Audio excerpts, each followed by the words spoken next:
Welcome to this Hobby of Hours. I'm your host D, and I'm in LA with my main man, G Money. What up, G? What's up, dude? And just making my way through a bunch of different watches that we didn't get to talk about last trip, featuring them in the just one watch format, going through it, chopping it up. Now give me your watch, please and thank you, sir. All right, today's watch on the docket. The Omega Speedmaster Moon Watch, your wedding watch. And a piece I actually helped your missus source. She ultimately went with a different contact for it, but we steered around the curves a little bit and helped her make an informed purchasing decision. I think pure class on her part to get this to you as a wedding present. And it's a gorge watch, but is it a just one watch? Let's find out right now, shall we? All right. As you know, we do a 4 criteria rating system for the just one watch analysis, the analyses. Going first is G Money in the category of timelessness. What do you think? 9. My boy's been scoring these awfully low lately. I'm going 10. Full tilt 10 boogie. Full tilt boogie, going 10. Okay. Yeah. I'm just saying, maybe you feel a little easy giving out these numbers. You say I'm a little loose and fast on these? I'm just saying, like, you got to impress me. Playing a little hard to get. What a nut. Why isn't it a 10 for you? I'm curious. I don't know. I think I have a hard time giving anything a 10. Oh, so you're just a tough judge. Okay. I mean, it just... And I'm a pushover. There are some... I mean, this one I love, and I would say this one is probably a 10. Are you changing your score? No, because I'm saying that Speedmaster. Mind, well, there's so many Speedmasters too. I know, but we don't have them. All we got is okay. Then this one is fine. It's a 10. All right, I love making him change his number. Okay, so we're both going 10. We're both going 10. That is the right score. Anyone not giving this a 10, I have some words with, which I guess I just did. But no, if you want to go back to 9, you can. No, it is. I think it is timeless. I think in 50 and 100 years, it'll still be relevant. Yeah. I particularly like it on this strap, and as you'll note, if I can get it off the strap, ba-bam, 2-stitch, that's what's up, 2stitch.com, discount code in the description, trusted supplier, love those guys. Love me some Haviston as well. If you want a fabric strap, check out my other video, pop it on there, amazing straps. So, okay, sportiness. Handing it back to you, sir. What are you going to give it on sport? 8. I would say 9 as well. Maybe 9. You can't say both numbers. You need to give me one or the other. I'll give you 9. All right, let me update the scores. Going to 9. Yeah. I also gave it a 9. Yeah. And somewhat contrarian to what I established as the criteria of sportiness, you need to be able to at least get dunked into a pool. I'm sure you could do that. Yeah, you could also take it to the freaking moon. Yeah. So I don't know if it gets any more. Does it get any sportier than that? That's why I gave it a 9. Whereas normally maybe it's a 10. It's definitely not a 10. In order to be a 10, you have to have at least 300 meters water resistance to be a 10. So that's why I went 9, because of everything you just said. Plus, it's so it's sportier if you can go 300 meters down instead of 10,000 miles up. Instead of going to the freaking moon. I get. Look, when you have your channel, you can make up your own criteria. Sure. Okay. No, but the point of the sportiness is if we're contemplating a just one watch. Yeah. You need to be going from sea, air, land.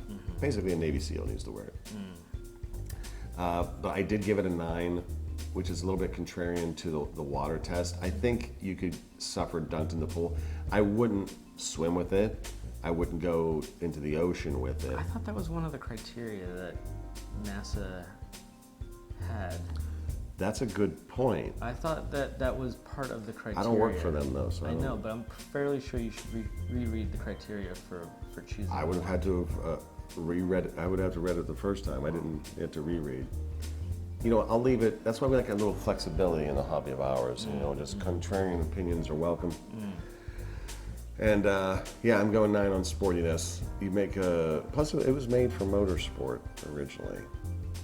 True. Yeah, so it's pretty sporty from that factor, but quite I have to always put that little nuance of water resistance to it in order to justify a 10. So that's why we're going there. All right, moving on.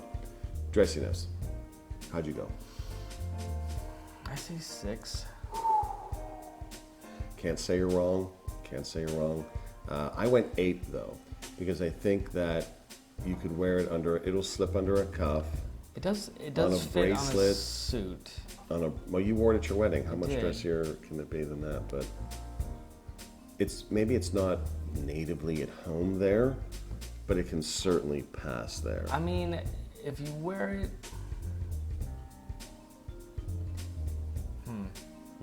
Depending on the suit, depending on the occasion, it just like it'll go with the suit enough. Was your suit blue and ours were gray as the groom's were? Yeah, I believe that's Okay. Did you wear it on bracelet that day? I did. That's all I have. Must have been dressy enough. It was dressy enough. That's what I said. It's dressy enough. Dressy enough It's to get dressy a 6. enough. I think you need some poly watch on this Heslite here, my man. Just rub it on the jeans. He thinks that rubbing Heslite on the jeans takes out the scratches. He's super duper smart. He's on my board of directors. I'm inclined to trust him. I've just never tried it. Do you think it's because perfect? But I mean, is it because the denim is mildly abrasive? probably. Okay. I mean, I have some pretty rough, like raw denim Yeah, jeans. he buys fancy denim. I get mine at JCPenney's. Yeah. Might not come out with Levi's or Wranglers or whatever you wear. Wranglers. My Jordache jeans. Yeah. Okay, dressy. We're at 6 and 8. Okay, looking Yeah, I at just don't think. I don't know. Yeah. It wouldn't be my first choice for a dress watch. for a dress watch. And if I'm putting on a suit, I'm probably not reaching for it unless Okay. it's like some kind of. I don't know if I was going to like a Porsche. A gala. Oh, like Sponsored. a Porsche sponsored event. Yeah, maybe. But then I don't know why I wouldn't wear my Porsche watch. That is a good point. So, All right, anyway. moving onwards. Satisfaction. An interesting one. What'd you have to say about it? 8. Not bad. I went 9. The reason I went 9 is that. Oh, and he's okay. So formally, he's at 33. I'm at 36. That's one of my higher scores. I see this as one of the watches, and I could definitely picture this being an only watch for me. These are great, absolutely beautiful, and you can still find the older ones, the 1861 movement ones, under 4K, like 35 to 38-ish. And I don't know why anyone would buy a brand spanking new one for, I think it's like 7? Yeah. Go on eBay. Yeah. Even though they're, I mean, sometimes it's nice to have a new watch. I don't know. That's never been my jam. Well, I mean, if you're like marking an occasion. I think for your wedding, absolutely. Yeah. Although if I ever get married, I'm gonna wear the used Grand Seiko Snowflake because I'm a used snowflake. Sure. But yeah, no, this could definitely pull off as a one watch for me. You could Love easily it. just wear this forever. You can put on any strap. Like right now, I've got mine on a green and black. Actually, it's an Oris strap with a Oris deployant. It was a leftover from my Oris Chronoris 1970 Grand Prix that I had flipped and then rebought, but I kept the other strap. Love it. In summation, sorry, I didn't mean to block your head. I did a bunch of head blockage. He didn't appreciate that yesterday, so I don't want to block the face of my boy G Money. So he's at 33, I'm at 36. Having a great time with you as always, brother. But an even greater time looking at this super duper just one watch.